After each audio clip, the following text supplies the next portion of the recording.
General formatting. In this video, we're going to explore the general format pane. Property. In the size category, we can change the height and width of the visualization. You can also manually adjust the size of the visualization. When you click on the visualization, you can see the 8 little pointers all around. These markers are where we can drag and resize the visualization, further down, further across, or further down and across. In the position bar, you can see the X position or horizontal position, and the Y position or vertical position. We're going to input 100 horizontal, that will move it slightly further to the right. Similarly, input 100 vertical, and the chart will move further down.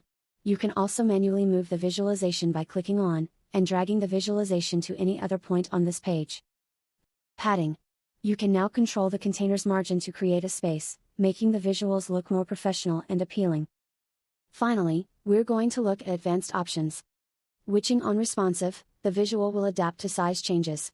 For example, dashboards will be optimized for power by mobile to allow more control over the small screen experience. Maintain layer order. Typically, when you select an object on the canvas, it will be automatically brought to the front, above other overlapping visuals. Clicking away from it will return it to its original position. However, sometimes you would like an object, like a shape or background image, to stay in the background even when you accidentally click on them while viewing a report. Then we should switch this toggle on. High density sampling.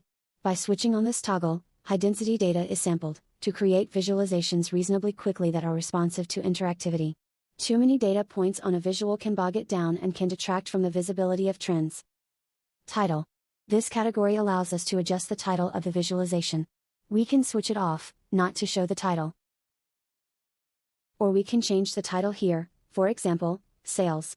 We can also change the font, size, color, background, alignment, and text wrap.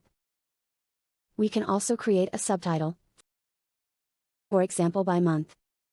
Adjust font, size, color, and alignment for the subtitle. To switch the divider on, adjust color, style, and width. Now we can see the line between the title area and the chart area here.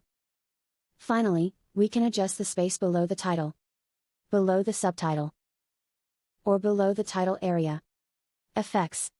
In this category, we can adjust the background, border, and shadow effects of the visualization.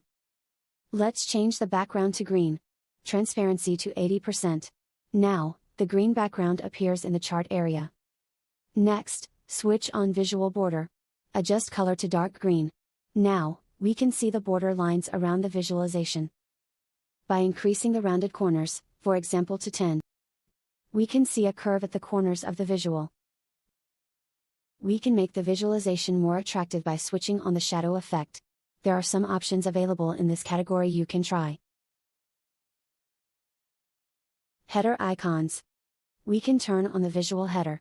The visual header's visibility will only be applied in reading view. It looks like these icons. We can change colors of background, border, and icon. We can also select the functions will be available for this visualization in reading view. Tooltips. This is shown when you hover over the visualization. By switching it on, you can see the text box popping up when you hover over the data point. Switch it off, there are no text box appears. There are also some options available, such as type, text, and background of the tooltips. Alt text. This is used by people who have got certain disabilities that prevent them from reading what's on screen. We can enter a description that will be read by a screen reader upon selecting the visual. For example, this is sales by month.